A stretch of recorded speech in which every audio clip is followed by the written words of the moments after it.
Allows yourself to start thinking about, if it's the sixth inning and we're up 2, I'm going with this pitcher. If we're up 1 in the seventh, I'm going to this pitcher. Like kind of assigning roles in your head. Early on, for the most part, it'll be older guys. We'll try to bring those young guys along, but the stuff that some of them have, just like the other day inside Gackle, was unbelievable for an inning. I mean, it was nothing but strikes, and you didn't go below 97 with a slider and a curveball and a changeup. But then it kind of goes away a little bit. It's just the way it is when they're young. But Coach Hobbs and I have discussed it many times that we're not just going to, going into this season, we're not going to say that guy's our closer, because we feel like we've got guys that can just finish the game, whether they go 2 innings, 1 inning. We have to match up a little bit. We'll just kind of see what we see during the game. But I can't sit here and say that a certain pitcher is going to be our closer. Do you like the way the outfield is crafted together? Yeah, I mean, you always wish you could have one more. It's just the way coaches are. Whether it was a big power left-handed bat or something like that. But, Diggs has done a tremendous job, and he just continues to hit and be a tough out. And he plays with a different swag, look about him now that I really like. And, Wilmsmeyer in center is a really good defender. He didn't hit much in the fall. I just think new program, maybe just a lot of self-inflicted pressure, going from one SEC school to another. But he's swinging the bat well now for us. And even if he doesn't hit, he's going to play defense with this team. And then left field, it's going to be a little bit of a battle. Jones hit a home run inside, because it went up like 415 feet, so we give him a home run when they hit it inside. And he's hit some balls good, and then you look at Edmondson, he popped one the other day in a big situation, also had another hit. And Lovich, the left-handed hitter, you always can use a lefty against some of those crafty righties, and he's 20 pounds up from what he was in the fall, and I just feel like he's gonna make a push to play as well. So I really didn't answer your question. I think 2 of the spots are taken. Left field's still a battle, but if we could get Jones's swing it like we know he does in batting practice, because he hits the ball harder day in, day out, every swing, because every swing is recorded, and it's pretty amazing. Dave, I think the other day Bybee left his start early. I don't think he's starting today. Do you have an update on him? Yeah, he's got a little bit of this hamstring issue. He did it over the holidays working out. I guess he tweaked it in the summer a little bit. It bothered him a little bit in the fall ball, but we're not throwing him this weekend, obviously. He's not throwing today. He's a little irritated with that. He wants to pitch, but we don't need to throw you. We need you to get healthy, because you've been throwing the ball good.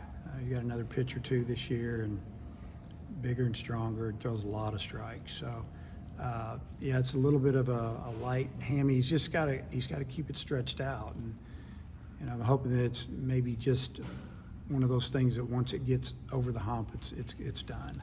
You mentioned Tucker Holland might redshirt this year. What's he dealing with? So I don't know if I can tell you. It's not a surgery.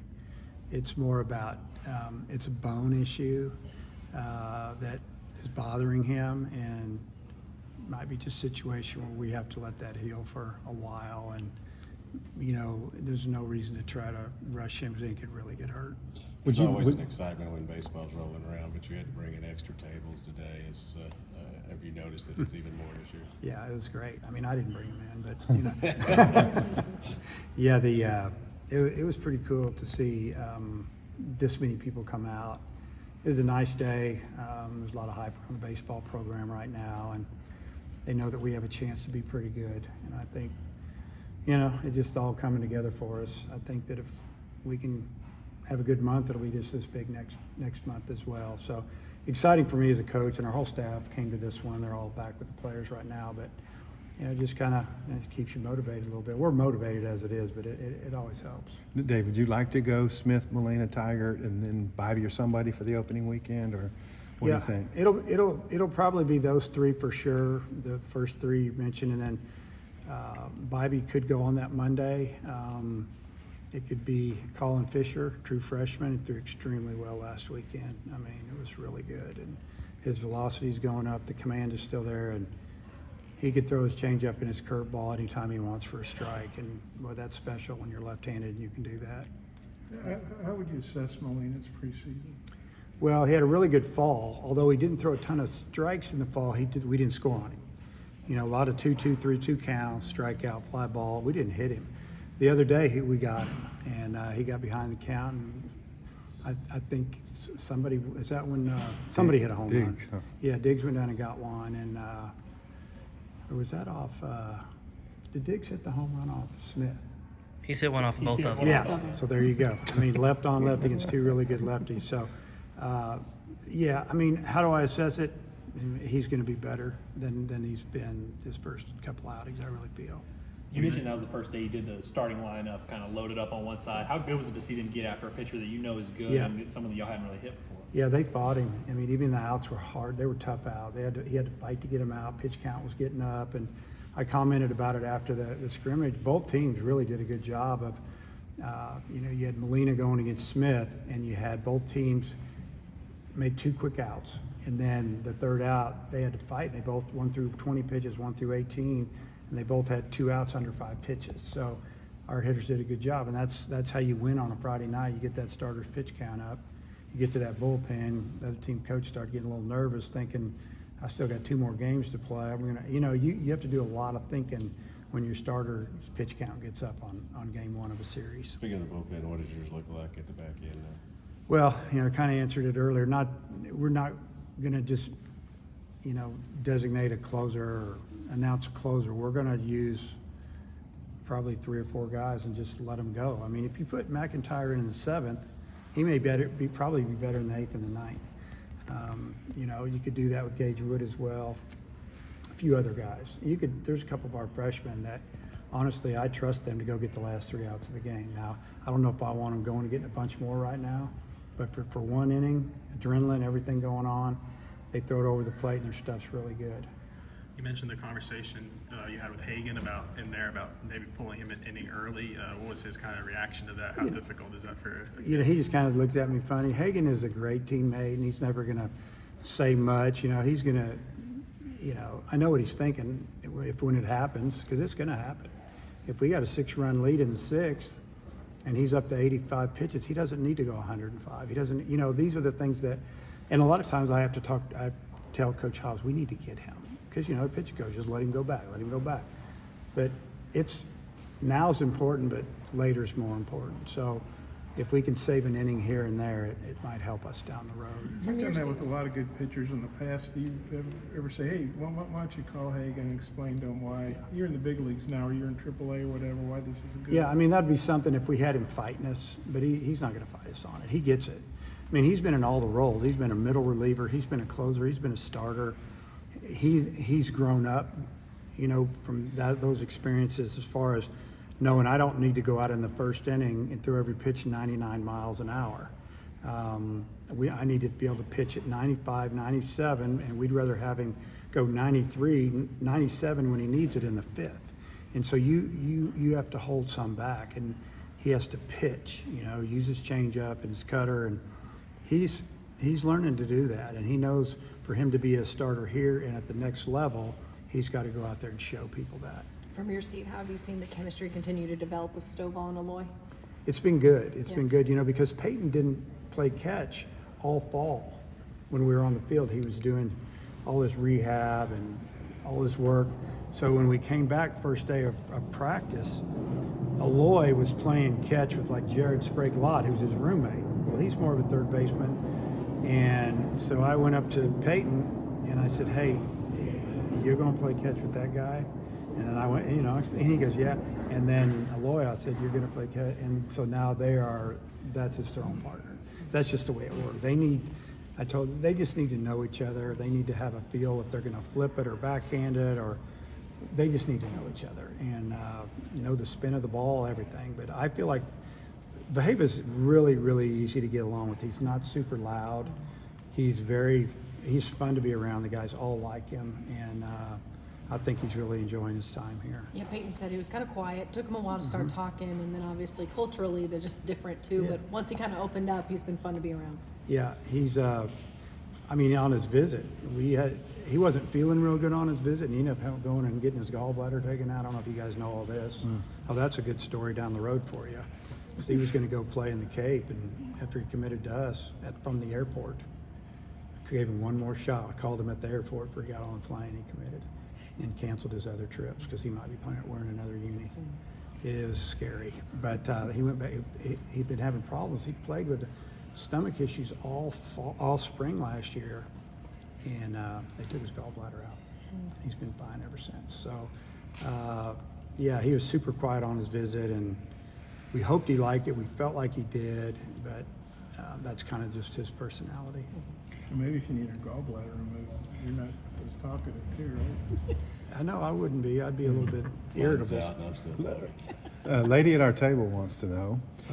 She said that since you know the schedule for 12 years, are you committed for 12 more years coaching? No, no.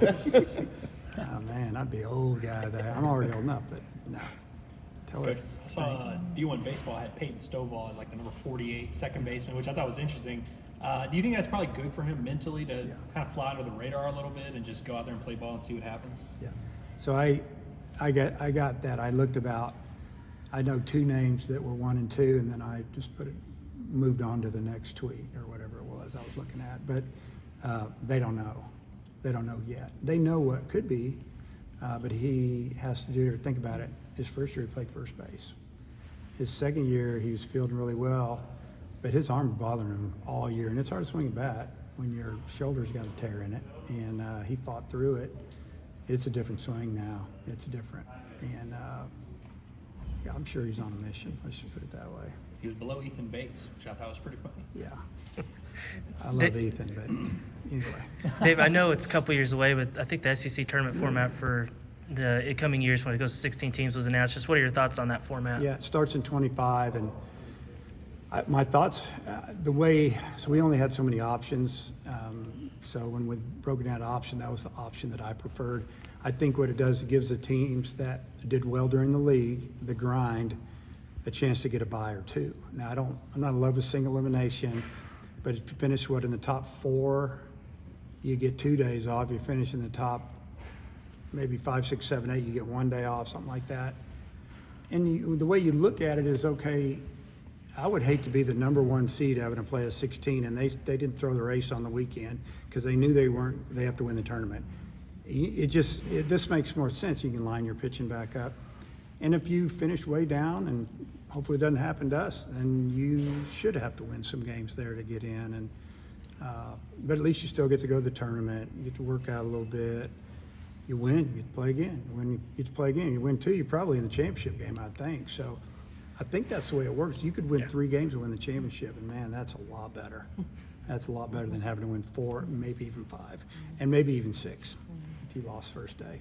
You mentioned catching in there. Parker obviously caught most of the games last year. Where does he fit in the catching depth chart? Or the I don't want to go through 1, 2, or 3 because it's really tight. And the thing is changing the subject a little bit, Polk has done really well. I mean, he's hit the ball like home runs, doubles, and he's caught better. But with Roland, I mean, he's the experienced guy as far as here. It's a tough one. So then it might come down to who's going to hit. So, if one guy's really hitting, then that's the guy that's probably going to catch over somebody else if they're other things are equal.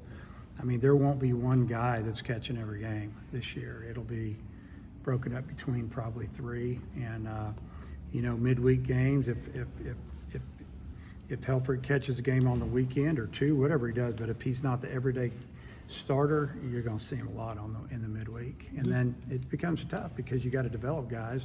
So if you got a freshman and a senior, I mean, what would you do as a coach? You're probably going to play the guy if everything's the same. Another guy's a better hitter, and that's your future. You got to do what you got to do. The best catching depth you've had. Oh yeah. Numbers-wise. Oh yeah. Yeah. I mean, usually you hope you have one good one and real good one and one that's going to be. Just needs a little time. If you had a third guy that plays another position, that's a really good catching situation with having 2.5, so to speak. But having really 4 guys that could catch, and it's a great situation, but it's also a hard situation. The scrimmage the other day, what were your takeaways from that? The two, or which one? Both of them? Man, whatever you want to comment. I guess was it the Saturday one that was close? Yeah. Well, I actually loved it. I mean, the team that was older, starters, whatever you want to call them, they jumped out 4-0 after, and they chipped away and took advantage of an error and a walk, and that's how you beat good pitchers. They give you extra outs, and they also left a runner at third with one out and give the pitcher credit. So there was the fifth run they should have had, and then the next inning, the other team comes out, gets a hit, bang, scores a run. The next thing you know, they had a grand slam or something like that, and they're winning. And then I challenged the team when they come in. I said, "This is going to happen during the season. You guys need to respond. We got a leadoff single and then a homer. First two guys, they had the lead again. So it was good both ways. You got to see a lot there." Coach, this is Zab. Okay. Thanks, man.